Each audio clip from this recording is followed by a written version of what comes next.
आज्ञा नमस्कार। नमस्कार। आउ जने प्रश्न पचारिले जे जदि प्रभु जीशु ख्रीस्ट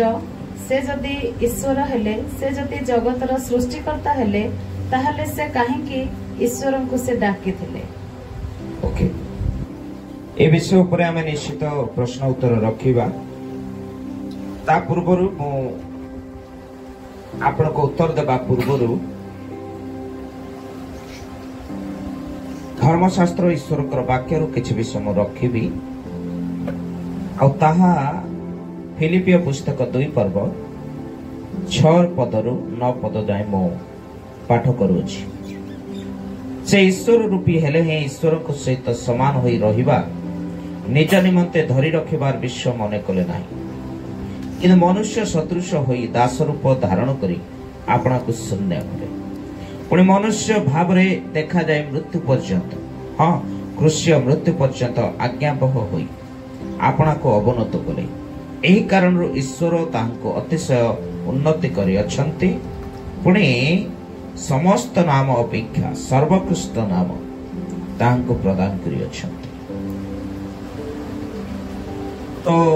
ए विषय आम देखु गोटे विषय जे से निजे कौन थिले, ईश्वर थिले,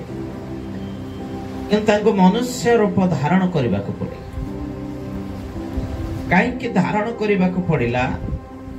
मुझे कहबी जे आमर भारतीय संस्कृति भितर रंजित बाबू किछि यही प्रकार जगह अच्छी कि जो जगार के बलि निहाती आवश्यक पूरा दरकार पूरा बलि को जगार तो पुरा बलि दिया जाउछि, मेंढा बलि, छेली बलि, छेली कुकुड़ा ए प्रकार बलि गुडा को हमर दिया जाउ विभिन्न प्रकार जगह। आ ए बलि गुडा को जो दिया जाउछि ए बलि रे एक्चुअली पाप मोचन हुए नहीं। अन्य शास्त्र मध्य प्रकाश करे जे एसर बलि रे वृषर बलि रे ए समस्त बलि रे पाप मोचन हुए नहीं।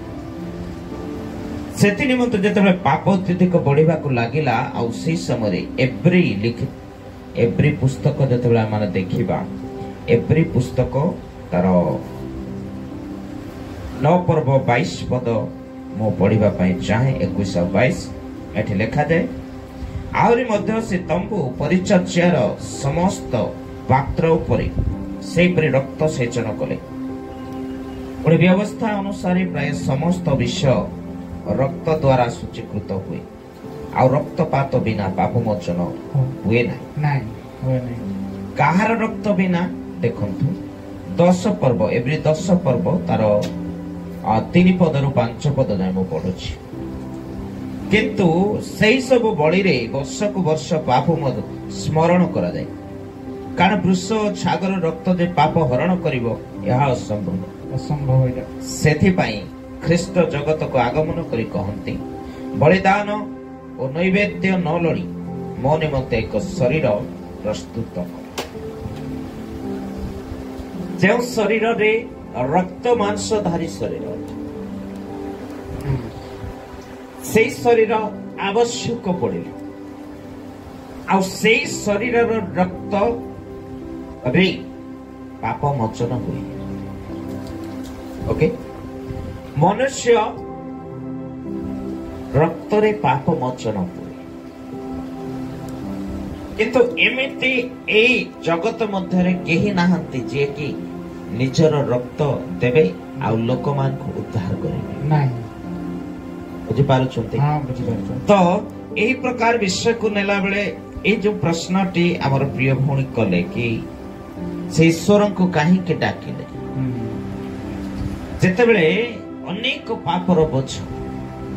जड़े मनुष्य बोहिकी नौछि। सारा जगतर पाप सेटा अन्याय, अत्याचार, अधर्म, व्यभिचार, भ्रष्ट ए भिन्न प्रकार विषय गुड़ाक रहुछि जगत मध्य आमे अच्छु। शुणु आपण को गोटे क्विंटाल बोहिबार अछि, गोटे क्विंटाल बोझ आपण बोहि पारिबे नहीं? साधारण विषय बोहि पारिबे, उदाहरण स्वरूप आपण बोहि पारिबे गोटे क्विंटाल। हेले 1.5 क्विंटाल जेतेबेले दिया जाउची आपण कहार सहारा नेबे आउ कार सहारा सब तळे पड़ी उठिबार ईश्वरଙ୍କ सहारा नेबाको पड़िबो ईश्वरଙ୍କ सहारा नेबाको पड़िबो तेनु लोकलिखित सुसमाचार 22 पर्व रे यीशु प्रार्थना कले सारा राति कांदिले कि बापा मते बल दियो शक्ति दियो काई कि ना ताको भी पठाई छि गुटे शरीर करे कि कारण पाप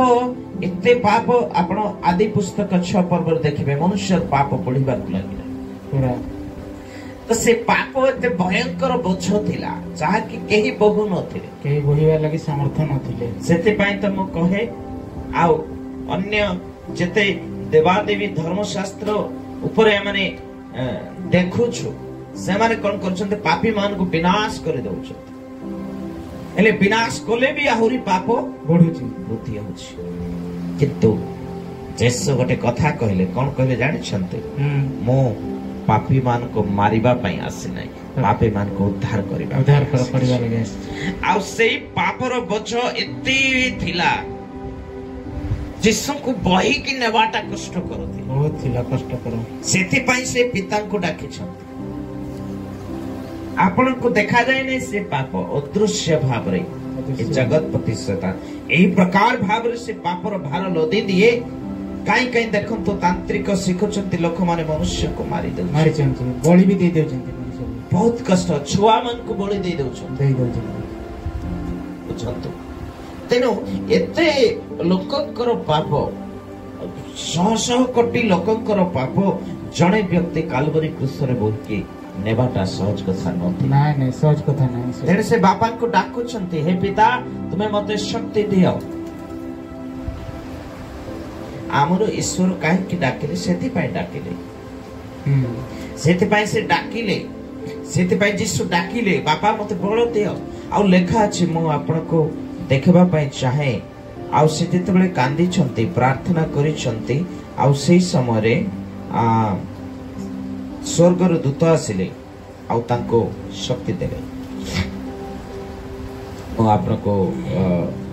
देखबा पय चाहे लोकलिखित सुसमाचार रे 22 पर्व तार 40 पदरो से स्थान रे उपस्थित होई से समान को कहले परीक्षा रे जेपरि न पड़ो एथि पय प्रार्थना करो आउ से समान को ठारो 100 हाथ दूर को जाई जानपाती एही प्रार्थना करबा को लागिले हे पिता जदि तुम्हार इच्छा थाए तेबे एही पान पात्र मो ठारो दूर कर तथापि मोर इच्छा नय मात्र तुम्हार इच्छा सफल हो आउ स्वर्गर जने दूत दर्शन दे तांको शक्ति प्रदान कले पुणी से मर्मांतिक दुख रे मग्न होई आहुरी एकाग्र भाव रे प्रार्थना करबा को लागिले ओ ताहांको छाळ घन रक्त टपा परे भुई रे पड़िला बुझि पारु छंती हां भुई रे पड़िला तांको रक्त सेति पय से ईश्वर रूपी हेले हे दास रूप धारण मनुष्य रूप धारण कले कारण मनुष्यर शरीर एथि पय दरकार थिला मनुष्यर रक्त रे पाप मोचन हबो आ से रक्त देबा पई जगत रे केही नथिले ना only one living God his name is Jesus Christ